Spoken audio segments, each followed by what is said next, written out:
From poisoned milkshakes to controversial labor practices to food safety concerns, these are the biggest shakeups in Shake Shack's history. In February 2023, Shake Shack was ordered to pay a $20,000 settlement for condoning the repeated misgendering of a former employee who worked at the chain's Oakland, California branch. The complaint, which was investigated by California's Civil Rights Department, alleged that the individual experienced discrimination, harassment, and retaliation based on his gender identity and gender expression. More specifically, the individual, who brought the issue to the attention of the restaurant's management, was told that he would have to explain his gender to coworkers. Frustrated by the management's failure to take action, the former employee quit after a month on the job. In addition to compensating the ex-worker, Shake Shack has also promised to revise its policies in relation to harassment, discrimination, bullying, and retaliation to prevent similar incidents from occurring in the future. A Shake Shack representative said in a statement to Today.com, "Creating a welcoming and fulfilling environment for all our employees and guests is critical. We are constantly taking steps to ensure our policies and culture reflect our commitment to diversity and inclusion in the workplace."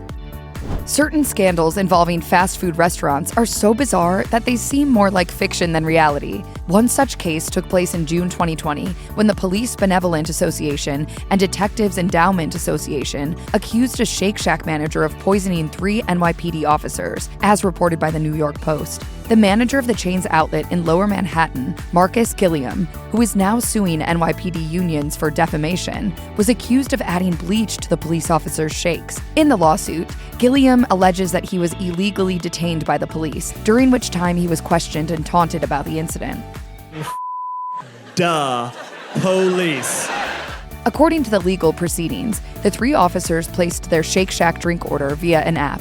After picking up the milkshakes, the officers complained to Gilliam that the drinks tasted strange. In addition to apologizing, Gilliam also gave the disgruntled cops vouchers for complimentary food and shakes. Later, the officers informed their sergeant that they suspected that Gilliam had added something toxic, which they said could have been bleach, to their milkshakes. As a result, at least 20 police officers swarmed the Shake Shack outlet 2 hours following the incident, declaring it a crime scene.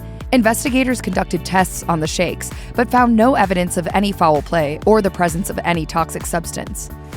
In 2022, Shake Shack upset some lovers of grab-and-go meals with its choice of burger bun supplier. The backlash came after the chain's customers found out that the family behind its supplier of burger buns, Martin's Potato Rolls, donated a 6-figure sum to the controversial Senator Doug Mastriano.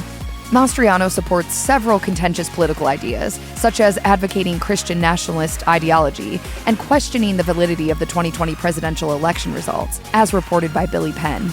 The last we heard, Shake Shack refused to sever ties with the bakery, despite the controversy. However, according to Billy Penn, the company doesn't have any political affiliations and is engaging in discussions with the supplier to address the concerns raised by customers. A Shake Shack representative said, "We are aware of recent criticisms leveled against Martin's and our business partners. We will continue to focus on the values that have made our company successful, baking quality products, providing excellent service to our customers, and supporting the communities around us."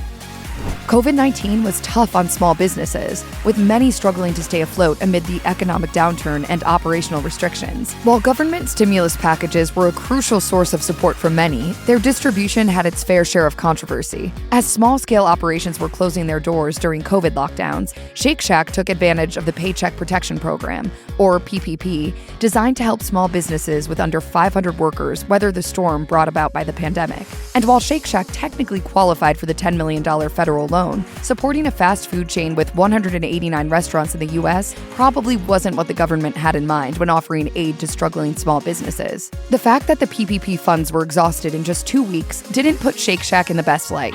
As reported by NPR, CEO Randy Garutti called the terms of the loan confusing, and it wasn't long before the chain's management had a change of heart. In a statement, Garutti announced that the chain would return the $10 million PPP loan to the U.S. Small Business Administration, adding that this decision was made to ensure that the funds would be made available to the restaurants in greater need. A lot of people don't understand the tipping system as it is has completely lost any value that it may have ever had.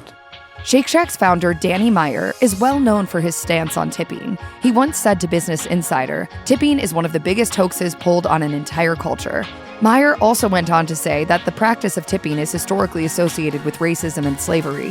However, the Shake Shack boss got more than he bargained for after a number of the chain's outlets dropped tipping in 2015, a move that led to higher menu prices, which were supposed to bolster employee wages. To many, it came as no surprise that things went pear-shaped. As reported by The Counter, in 2017, Danny Meyer and his Union Square Hospitality Group, as well as a number of other restaurants, were accused of unlawfully transferring millions of dollars from customers and servers to restaurant owners in violation of federal and state antitrust laws. The lawsuit, which was initiated by a diner, alleged that the restaurant's prices went up by more than the lost tips.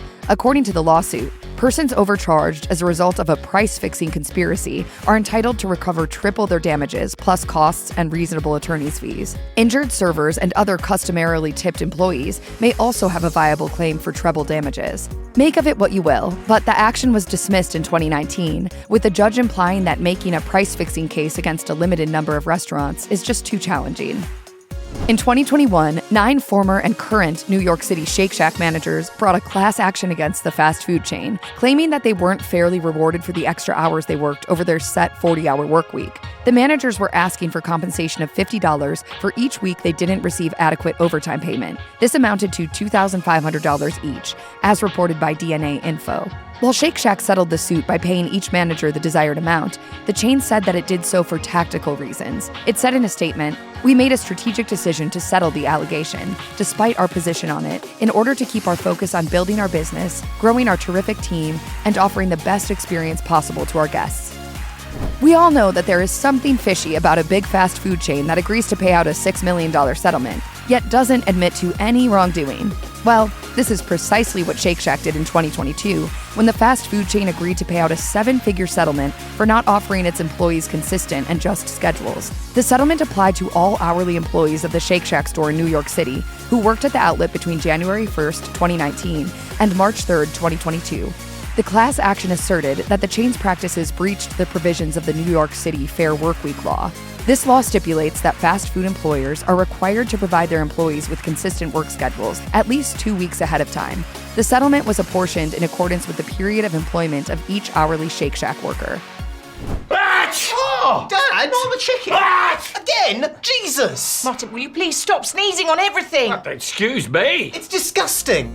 We're all familiar with that uncomfortable feeling when we're handed food by someone who is clearly unwell. Not only is it an unpleasant experience for the customer, but it also brings up concerns about the hygiene of the food being served and the establishment as a whole. In 2017, one former Shake Shack employee took matters into his own hands by suing the burger chain for its purportedly haphazard approach to food safety, including allowing visibly sick employees to come in contact with food.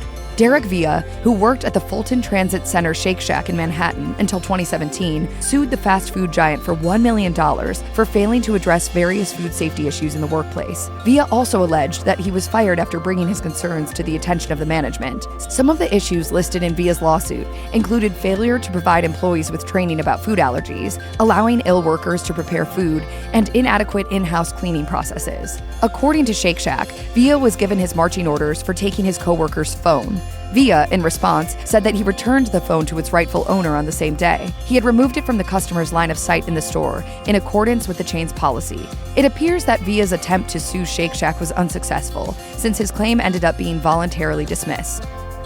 Up to June 2017, the Americans with Disabilities Act, also known as ADA, which makes discrimination on the basis of disability in the public sphere illegal, was usually only applied to establishments with physical locations. This, however, changed when a federal judge opened the floodgates by holding the supermarket chain Winn-Dixie in breach of the ADA for failing to make its website accessible to visually impaired individuals. It wasn't long before numerous restaurants and retailers faced lawsuits, with Shake Shack being one of the companies that found itself in hot water. The claim against the burger giant alleged that ShakeShack.com couldn't be used with screen reading apps, making it impossible for blind users to access information on the platform. Shake Shack has since addressed this issue, and its website is now fully compliant with all ADA requirements, as reported by the company.